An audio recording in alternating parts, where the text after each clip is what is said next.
Hello there and welcome to another episode of your most watched business show in the country. This is the Business Weekly Show here on Citi TV. My name is Michael Obodu, your host.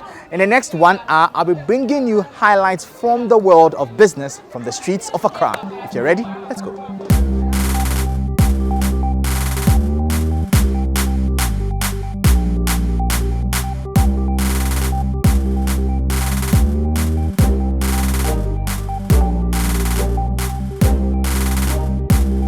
Alarming, frustrating, and hopeless are amongst the words that can describe prices of fuel at the pumps lately.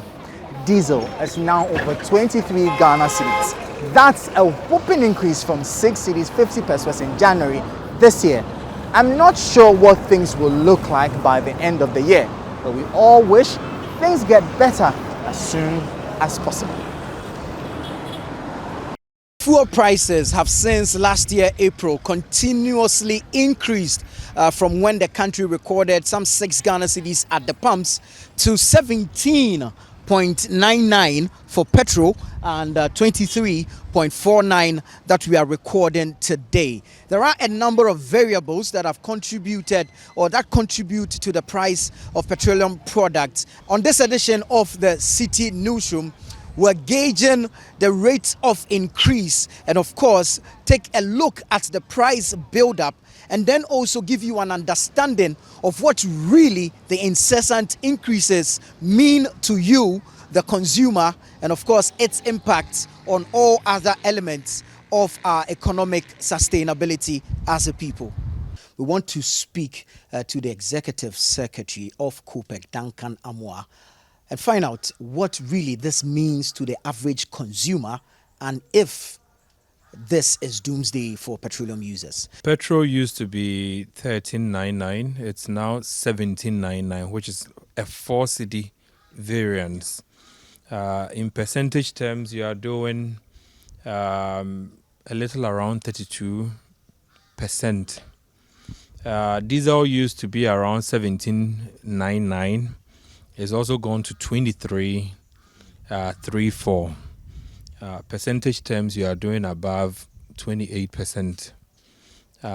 What that means in your spending, if you were doing 10 gallons a week to go to work, to run around the entire week, what it means is that now, if you are a diesel person, you would need at least 1,050 Ghana cedis to move around. Whereas previously, you would have done at the 17.99.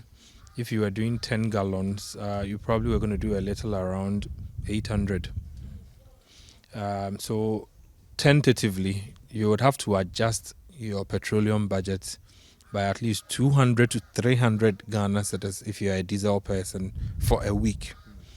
What that means is that if you do the 1,050 for a week times 4, that's 4,200. And that is where we think that we are actually in a crisis. If you look at average incomes in Ghana for both public and private employees, you are doing between 2,400 to about 3,800. And if somebody has to spend close to 4,200 to be able to get by within a month, it tells you the sort of crisis we have plunged these people into. Is there any end in sight? We are not looking at the city doing any better. Importations are going to double because of the festivities that we are approaching. And that means that the currency may still take a battering. Once that happens, you are expecting to have prices go up further. Again, OPEC Plus has given an indication that they are working to cut back on production numbers. That can only mean one thing. Global or FOB prices will go up. That is why I have said if we do not change course, if we do not see a certain urgent action, we are simply going to have fuel prices go up next week again. All right, thank you very much. Executive Secretary of the Chamber of Petroleum Consumers, COPEC Ghana, Duncan Amoah there with that gloomy picture. Oil marketing companies perhaps the final link in the supply chain between importers and, of course, consumers. And so we want to engage the Association of Oil Marketing Companies on the recent increase in the price of petroleum products. We want to find out exactly what has contributed to this particular increase that we are witnessing. We are not increasing based on just yesterday, last night one. It's throughout the week. The increment which has come, we are not passed on to the consumer.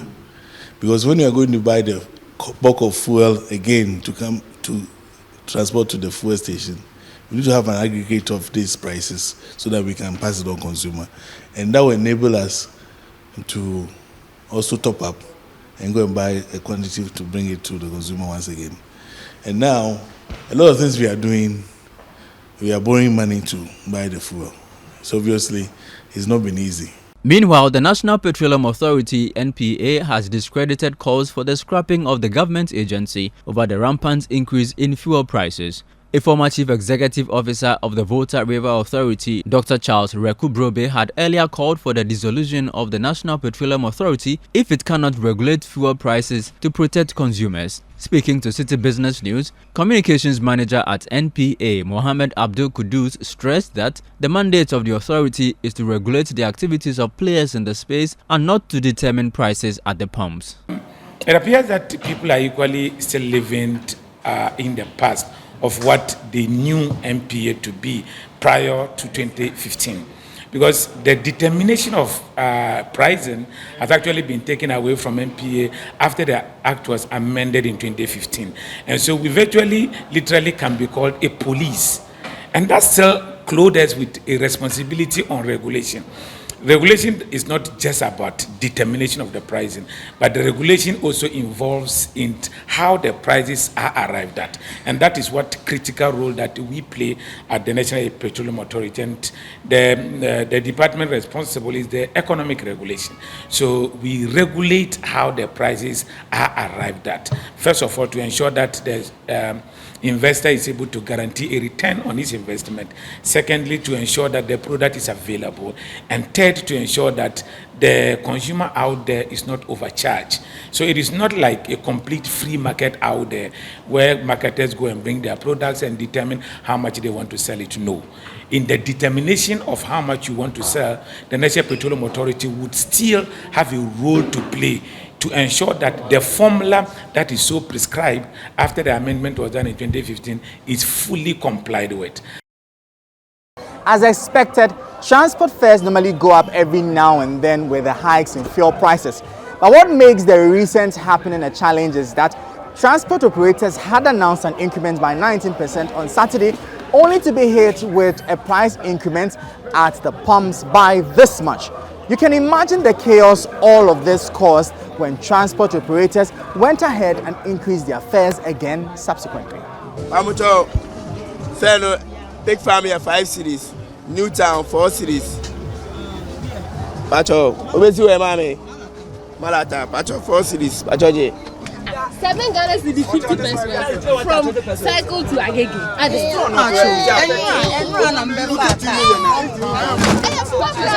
That was the routine of drivers and their conductors on Wednesday in announcing the new fares to passengers.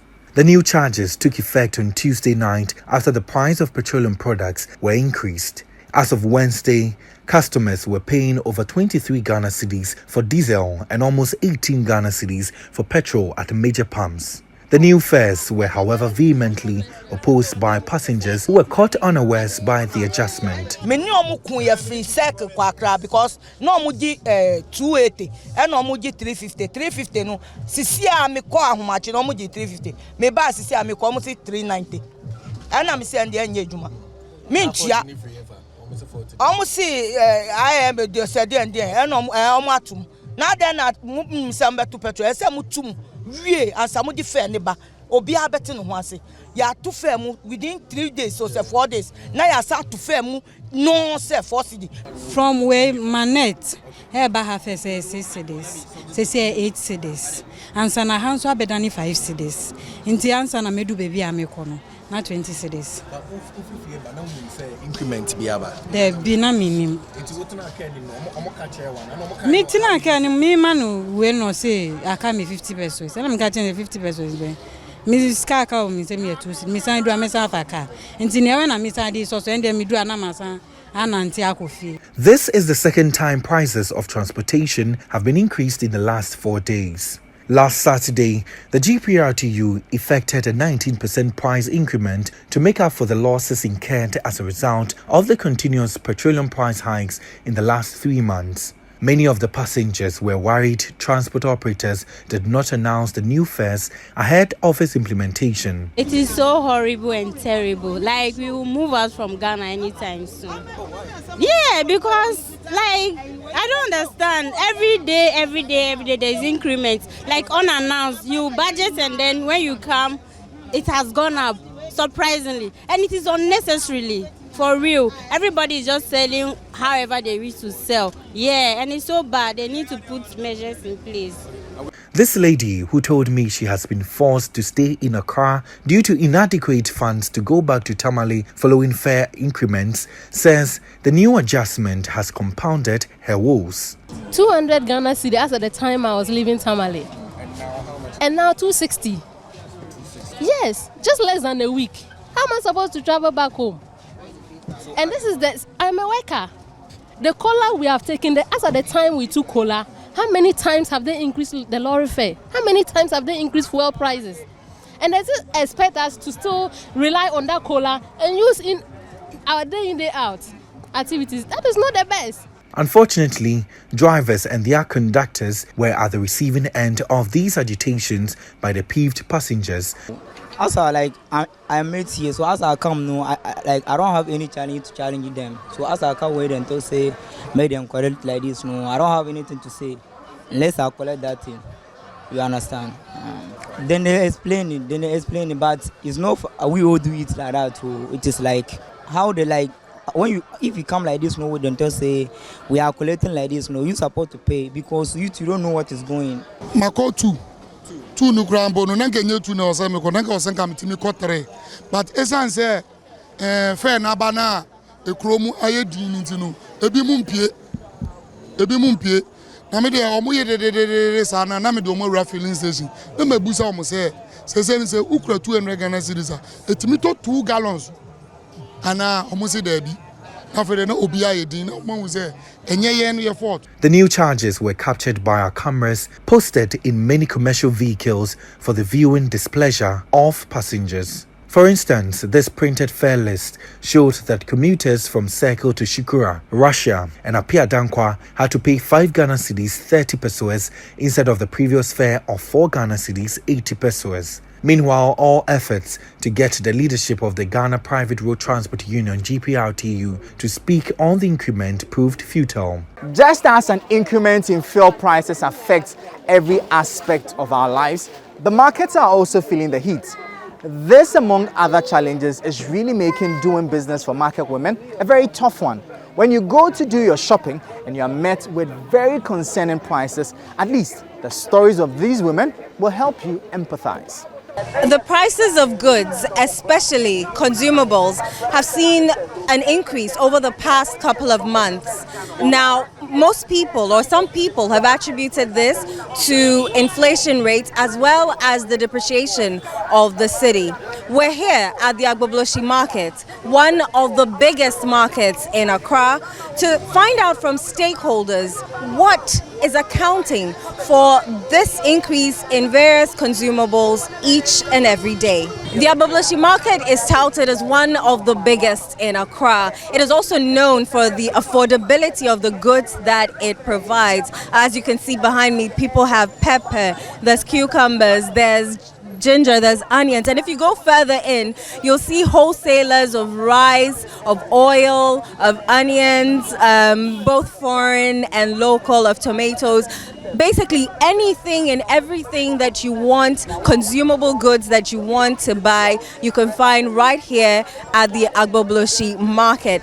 The question is, are these consumables just as affordable as people think they are? We're going to go inside, speak to some retailers and wholesalers retailers and find out from them whether indeed the prices are still affordable. We're currently at one of the shops in Agbobloshi.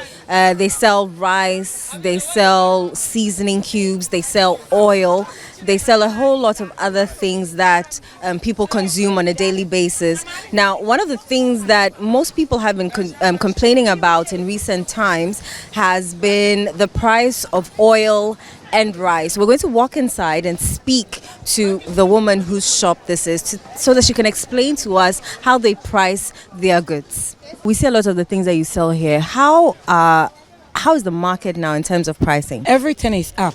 Everything is up. Everybody is increasing his goods. And they are determining the prices by the benchmark, the dollar, the VAT, and increase in petrol. That is the basis of the price increment. And the prices are going on each day. We don't even know what to do. People come here and they come by, then they go. So the market is very slow because still there is increment in prices. Most people have been complaining about the prices of rice and oil. How much is a bag of rice? A bag of rice, when you are talking about the non-perfume, that is, we categorize it as wache. It goes from 500 upwards. And the other ones, the perfume like this starts from 40 kilos, 700 and above. It goes to 1,000, depending on the type of value and quality you want.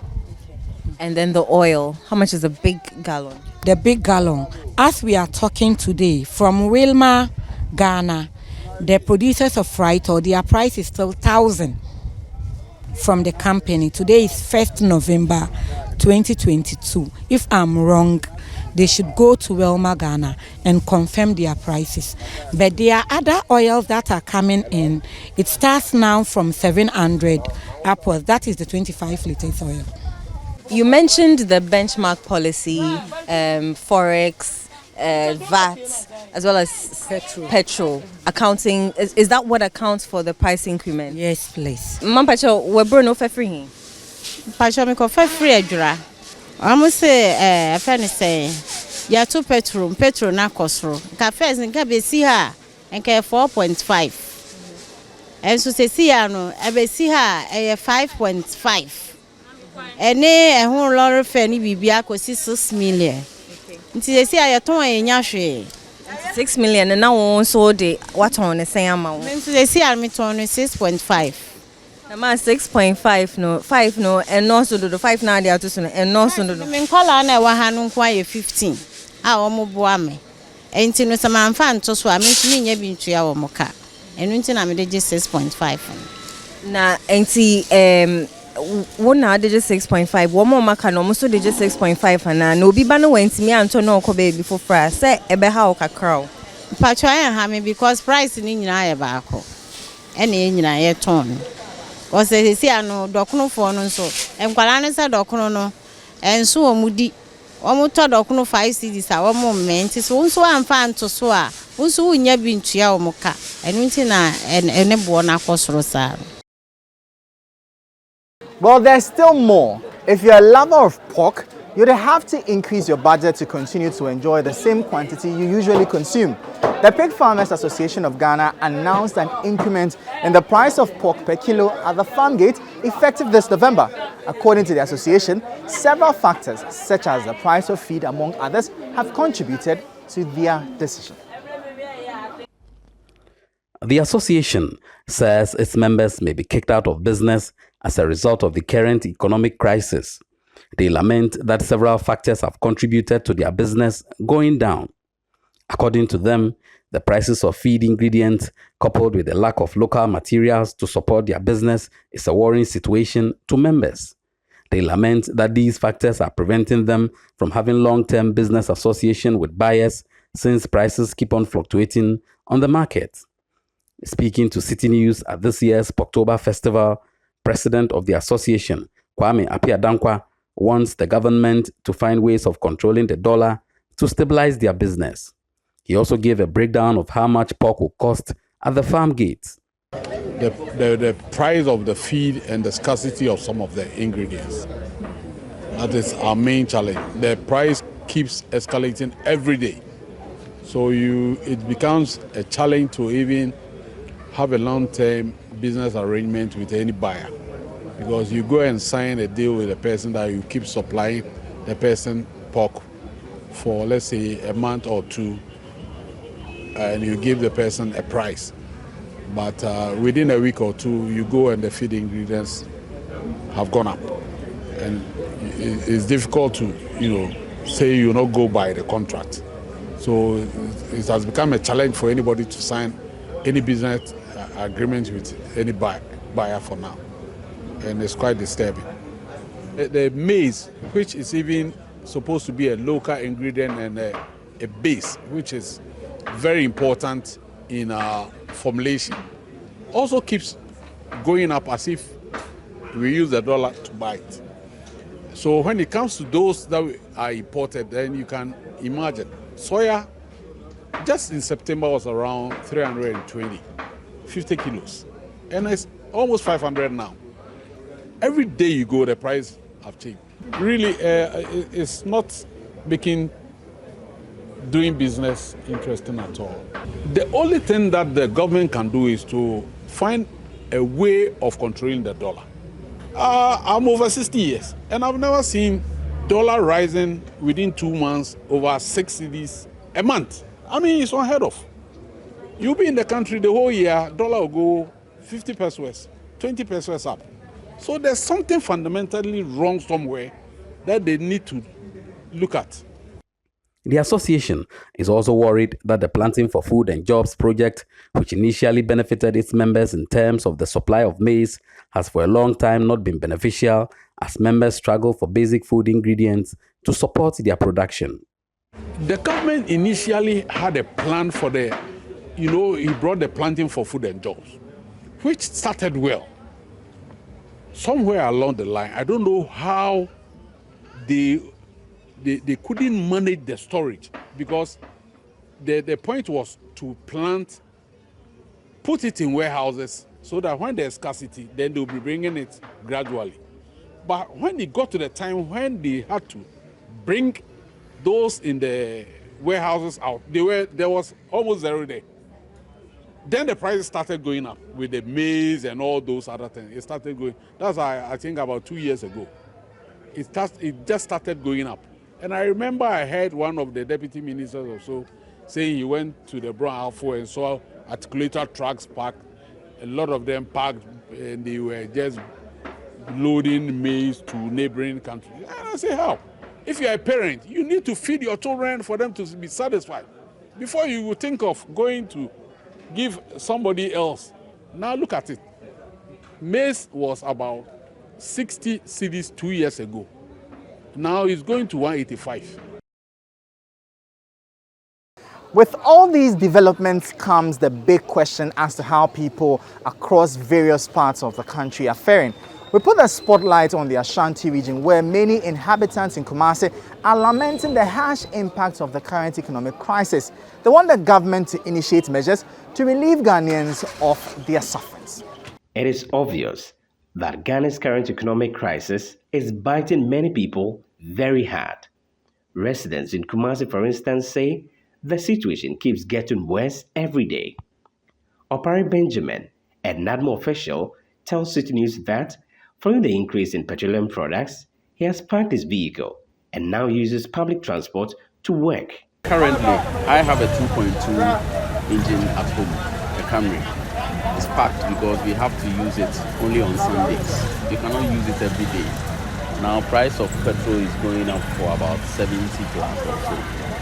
And diesel is around 100 plus. And you want to use an engine which is about 2.2, you can imagine the traffic and stuff. Okay, so cars have been parked. Transport fares, this morning for instance, I take 2 taxis before I get to office. I have to take one and walk for the rest. Okay? And if you want to do same, if you take a taxi from where I stay, Bremain, to my office at regional office, it's going to take about 10 cedis just in. Then the out is about 10 cedis, the same thing, and it's 20. And how much are you going to eat? You see it. And our salaries are also just the same. So personally, this is what I've been going through, and you need to cut down on certain things, otherwise you can't survive. Matthew Sapon, a banker, shares a similar story. He says he has cut down on his expenditure significantly and more often boards public transport to his workplace. For the past 6 weeks, I normally don't buy stuff like food I used to eat outside. I've cut down on that. So I'm trying as much as possible to eat only home cooked food for now, because actually we don't know what is going to happen. And from the indicators and from the people I've spoken to, it doesn't really look good. Just today I saw on Citi that the CEO of Dalex Finance was begging the president. So it shows that, and he is an expert, he is in the industry. I work in the financial industry and things are not okay. Because for the first time, for the past 7 years that I've been in the industry, the Monetary Policy Committee has increased interest rates for more than 5 times that I can remember between February and now. And it makes it hard for households to take loans. I work in the payroll loan, the government workers sector, and a lot of people are finding it difficult, even as at now that prices are increasing, they don't find it easy to acquire loans any longer. Some have to wait till January that salary increments will come before. So it's hard for everybody. It's hard, and I don't know. The worst part has been that there isn't any, the managers of our economy are not showing any headway. That's the sad part. Transportation currently, I used to take a lot of drops or maybe Uber, and I've cut that out. I think as for that one day, I stopped like 3 months ago because the charges and everything is absurd. Even I live at Baby, when you are coming to town right now, dropping will take no less than 70 Ghana cedis. And how much have I made today? To use 70 Ghana for just transportation to why am I going to Accra? No, it hasn't been easy. But these days you take a lot of trot. If there are distances that are shorter, you walk. If you think you are going to sweat, walk slowly, but just set off early so that you can meet the appointment or something like that. Then you'll be fine. Operator Benjamin believes introducing a price control mechanism will help prevent the phenomenon where prices of various commodities keep increasing, leading to a worsening of the situation. I think we need to even introduce a price control system, just like it was existing in the old times. Otherwise, everybody will just, who is selling anything, will just have to increase the price as and when he or she feels like. Although transport fares have recently been increased, some drivers say their situation has not improved. Isaac Odro is a taxi driver who runs the Stadium to Adum route. I'm a taxi driver. Say the petrol is high. I'm a home to say Sundays in Miyajma, and Miyajma was Stadium. The top petrol 2.5, the point man 2.6, just 10 cities. And I say, Timmy, I'm Teresa. There's no man penny for no no a petrol almost my oh say at your memory near top petrol who call the drivers on Burkina on board the Burkina petrol graph almost over 50 and a coy.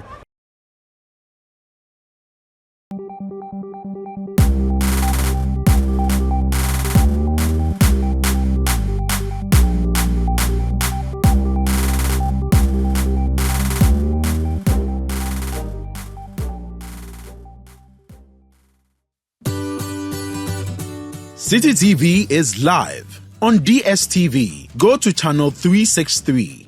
On GoTV, access Citi TV on channel 182. On a digital TV, please press the menu button on the remote control and run a new search on your TV. Take note that without an antenna, you cannot access Citi TV on your television. Citi TV can be accessed on a free-to-air digital box like the GoTV and Star Times box. Citi TV, it's your world.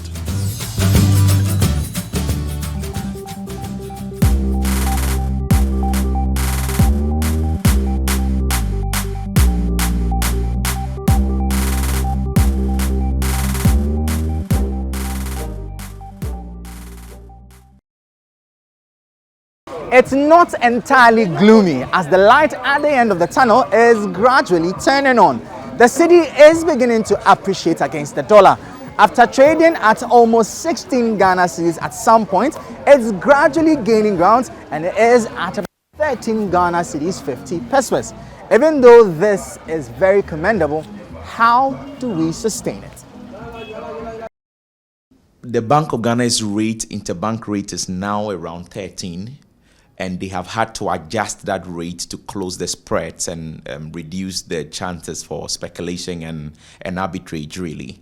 I do not see the interbank adjusting significantly below that, because if you want to do that, you must support it with the reserves and liquidity, really. And to the extent there is very limited ability to move the interbank rate down and support it with liquidity, it's kind of presupposed that maybe the 13 cedi to $1 level becomes your resistance at this point. So even if the interbank market will continue correct the correction, it might just get slightly higher than that level, maybe around 13.5, 13.8, thereabout, tops 14 flat, and then it could stabilize there. And that is what I keep saying, that prices are sticky downwards. Once they move up, chances of they coming down is quite slow. And the moment it's tested 15, 16 cedi to $1, it becomes a level it can always reach, really, because then the market is aware the cedi can always go there, right? And so speculators will be pushing it to that level with their activities on the market, really. And for those who purchase the dollars out of speculation, the idea is to make profit, really. So everything that can be done to sustain the prices at the level they will maintain their profits, they will do, including how much they release on the market. Some people will panic and sell their holdings, others will hold on to it.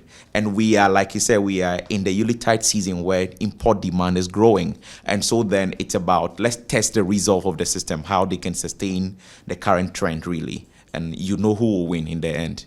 So yeah, there could be some decline, but not as much as 10 cedi to $1. I think we've gone past those levels. It is still a very fluid and indeterminate situation, really. A lot is happening. IMF negotiations will play a big role. Yes, the cocoa loans are coming in, but I think I told you a few weeks ago that really, even if you release that whole 1.13 billion on the market, it could be consumed in 3 weeks, and then we'll be testing for more, really. So it's not the solution. It's about how we now assure the market at least of some sense of stability in the near term while we roll out reforms, really. As things stand, there is still no clarity. People are still speculating about potential debt restructuring. It will determine whether there will still be sell-offs and the pressure on the market, really. And so I think a lot depends on the info from the Ministry of Finance, from the presidency, and from negotiations with IMF in this few weeks and days ahead, really, to determine what the sentiment of the market will be. Until then, it will be a wild guess to be putting a figure on where we are ending the year. So despite all that's happening with the economy and with calls from both the minority and the majority side for the sacking of the finance minister because of it, Mr. Ken Ofori-Atta says he still is the man for the job. So just to assure you that you have a finance minister who has gone through all the pains and aches, and nobody can really come and say you don't understand what we are doing. The question is, what resources do we have and how are we going to deploy them in the nation that we have? And how do you stand firm in very difficult circumstances but being very confident that the nation is purposed for greatness, and you are blessed to have the opportunity to lead where we are going. So thanks, Mr. President, for the encouragement. And let me assure you all that your best bet is still Ghana. We can do it, and we should do it.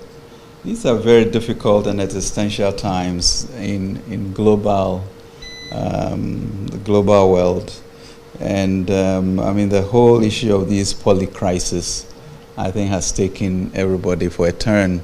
That we all just need to admit, and how are we going to recalibrate ourselves to be able to build a foundation, not to be subject to the whims of these outside forces.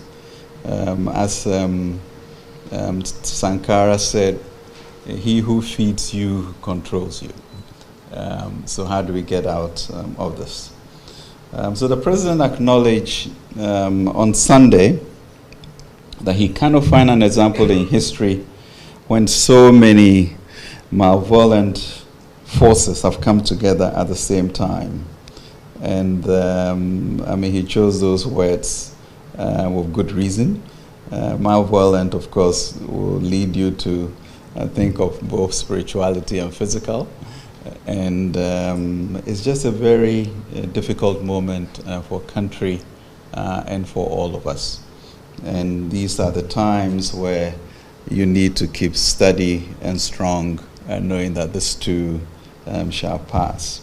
There is more. The Minister of Food and Agriculture, Dr. Owusu Afriyie-Akoto, says his ministry will, as a matter of urgency, establish storage facilities at the premises of the ministry in Accra to house food items specifically from the Western North region to ensure there's abundant food for people in the capital city.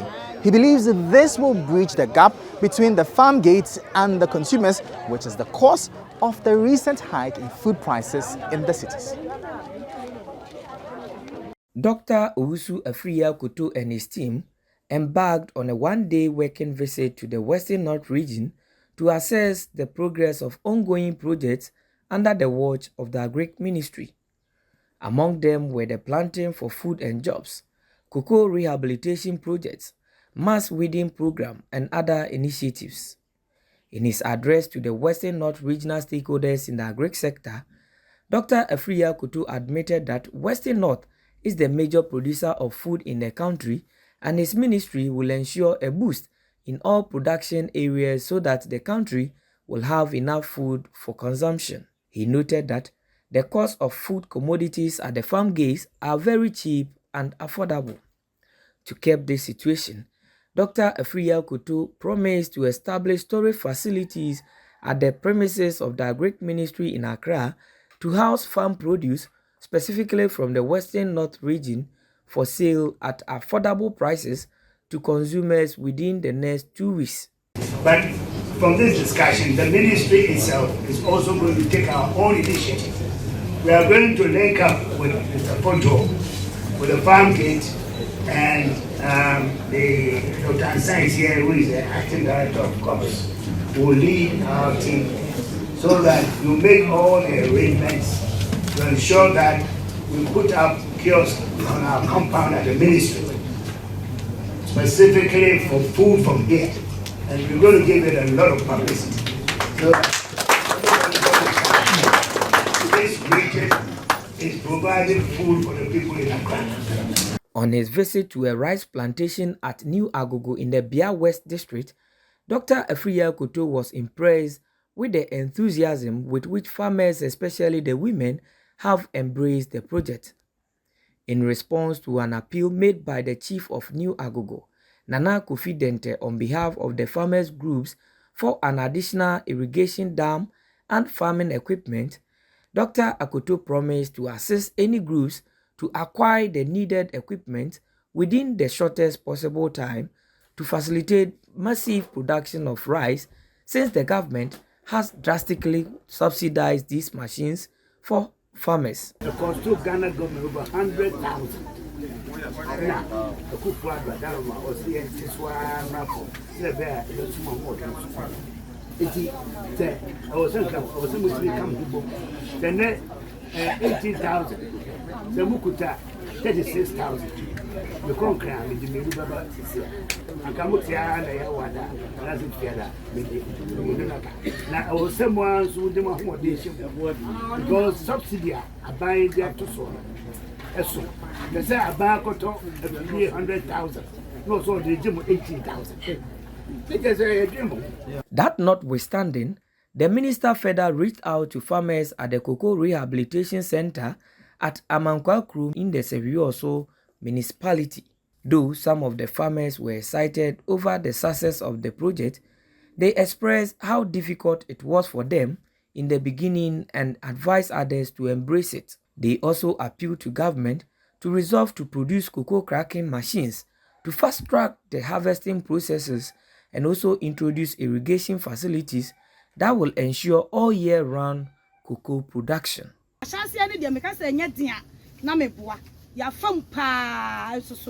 Nyame aka ho amana yeden amana ba wo akuyani no so fa wo hyam bi omu kwa na wo kwa omu ba na wo hwe de omu yesanya na wo ka enti so omu kuyani no omu hwefu a entin na se omu atwamafuo nti omu ana so ombe omu ana so ombe dua me de me hwe omu nyama me da bi na be ye nyama hye ade be bokoko no efse ye nkora nyina dwane agyaye ye so se ayan kokora ne emrewa no anti extreme ko mo fa so omu nyama hye ama no ye betua ho ka.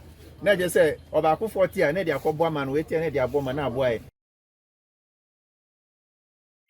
turn now to the Volta region as farmers and exporters there want the government to institute measures in acquiring a national freight system to reduce the cost of exporting their produce to other parts of the world.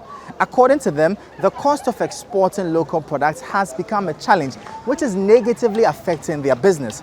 Hopefully, their concerns will be addressed in the shortest possible time, as we know how crucial exports are to improving the fortunes of the country's economy. From 2017 to 2021, Ghana's non-traditional exports grew at an annual average rate of 7.07% and contributed 22.62% to the total national merchandise exports of Ghana in 2021. In 2021, Ghana exported to 152 countries. The EU and UK markets continue to top export destinations, contributing 35.96% to total market value. This notwithstanding, farmers and producers in most parts of the country still face significant challenges when exporting their products. Some include the high cost of freight, inadequate storage facilities and processing plants. According to some farmers and exporters in the Volta region, governments must put in place measures to help abolish some of these challenges to ensure the growth of the sector. Speaking to Citi Business News, President of the Vegetable Producers and Exporters Association of Ghana, Dr. Felix Kamasa, lamented the impacts of the continuous depreciation of the cedi on the cost of freight. He said the local exporters must be given some support to help export their products and add value to their products. I'm looking at it that we don't have a national cargo. So if fruit and vegetable sector or export product, something called export product, I'm not looking at gold and cocoa. I'm looking at products like vegetable, fruit, and other commodity. They add value. And the government can have a policy direction towards to those cargo who freight those products to those European countries. They can give them some exemption. It's very key. So that they can charge the exporters lowest price so that we'll compete with other countries who are coming from the market so that we can able to export more to bring the foreign currency into the country. He added that the Ghana Export Promotion Authority must support local farmers and exporters with proper certifications to enable them export their product. Mr. Kamasa also lamented the challenges in getting funds and called on government to provide processing plants and equipment to enable them produce in large quantities. I know Ghana Export Promotion Authority is doing very well and then try to put some of all the certification body. When you go to their head office, they have a Ghana Standard Board, have a Food and Drugs Board. It's part of the requirement. And we need them to do more, look at the international certification body too, because we compete with international countries. So globally, those are like, for example, our farm, they ask for global GAP certification. We have it. How would the smallholder farmer also have it? To fit it to our export product so that we can have the same protocol so that when we are exporting, we can have a uniformity of certification together. Those are some of the things I'm looking at. And people who want to add value, they should write to the big bank, talk to them, the potential, and let them know that Ghana need those export inflow. In an interview with Citi Business News, the Volta and Oti Regional Director of the Ghana Exports Promotion Authority, Mr. Chris Amponsasaki, urged farmers and exporters in Ghana to take advantage of the African Continental Free Trade Area. He said this will enable trading amongst African countries to be faster and easier. I think that, yes, there has been challenges trading amongst ourselves because of non-tariff barriers and all that. I mean, where if you're even moving goods from just Ghana to Nigeria, you have to go through a lot of borders, and at every point you get to, you have to make some payments and all that. So it makes our products very expensive when it gets to the market destination. And that is the reason why we believe that the after coming into force is really going to help, because it's going to address all these challenges that we face, as a continent. And then, before the advent of after, we have been trading amongst ourselves, but in a fragmented way. But with after coming into force, we are going to have a market size of about 1.23 billion, people that we are going to be trading with. So we have a larger market to be able to reach. So we need to take advantage of that. And we also have a combined GDP of up to about 3.4, trillion. And this is a lot that we can all delve into, we can all share.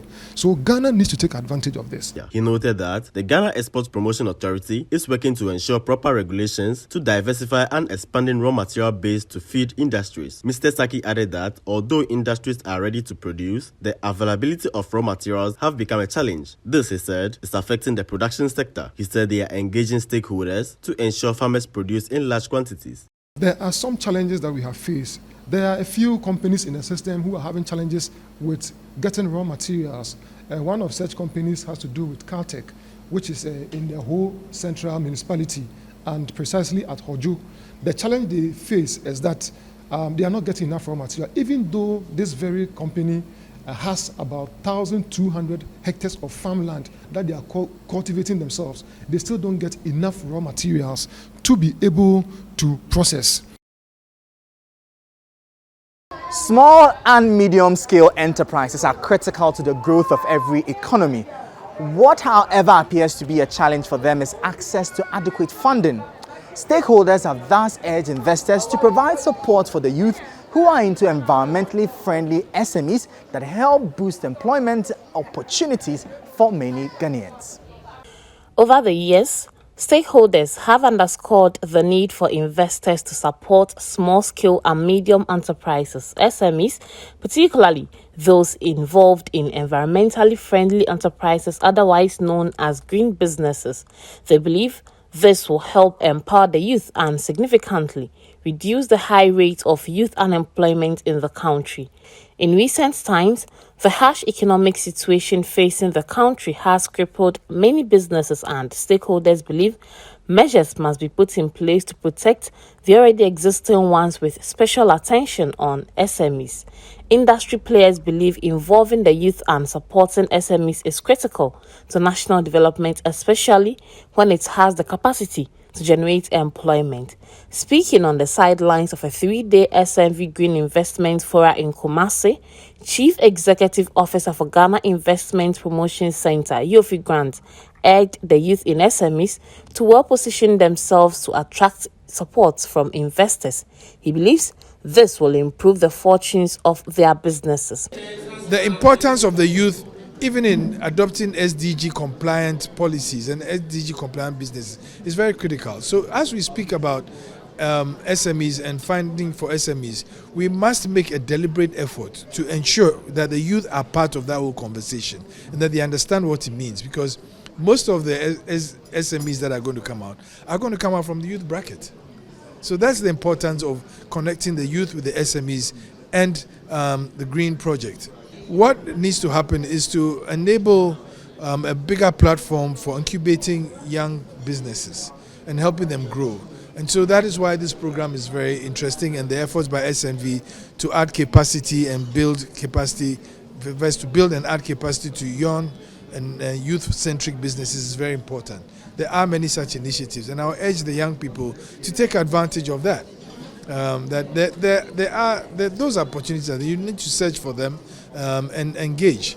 The Senior Incubation and Acceleration Advisor for SMV Green Projects, Genevieve Parker-Trim, says her outfit is seeking to protect small-scale and medium enterprises in the face of the current economic challenges in the country. We are engaging different stakeholders, the SMEs themselves, financial institutions, public agencies, private sector. And the objective is to have discussions on how we can promote investment opportunities for SMEs, especially the early stage SMEs. Oftentimes, it's easier for the growing SMEs to find investments for their businesses, but very early stage SMEs struggle. And so we want to explore how we can promote investments for early stage SMEs. Businesses are not exempted from the current hardship that is ongoing in the country, and so how do businesses survive? How can they protect their investments? How do they position themselves so that they can survive the turbulence? It's all part of what we'll be looking at this week, and ongoing as well for the SMEs in our program. We want to see how we can support them to be able to withstand the turbulence that we're experiencing now. The Green Project Manager for SMV Ghana, on his part, stressed the need for SMEs to learn from industry players. As it has been showed in the presentation, it is a great opportunity to have a look at the people that is around. You have high-level experts, you have many experienced persons from the government entities, AGI, GA, but also from various parts of the ecosystem, the SMEs ecosystem, that can share their ideas, their innovation, but also the challenges, the solutions during 3 days. This is the big opportunity that is the Green Investment Forum.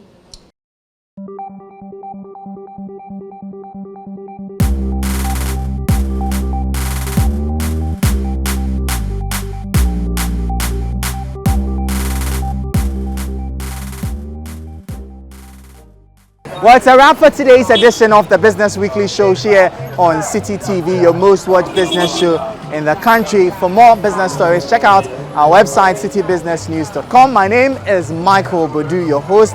Let's connect on Twitter at @mobodu. Catch you same time next week. Stay safe, stay informed. Bye-bye.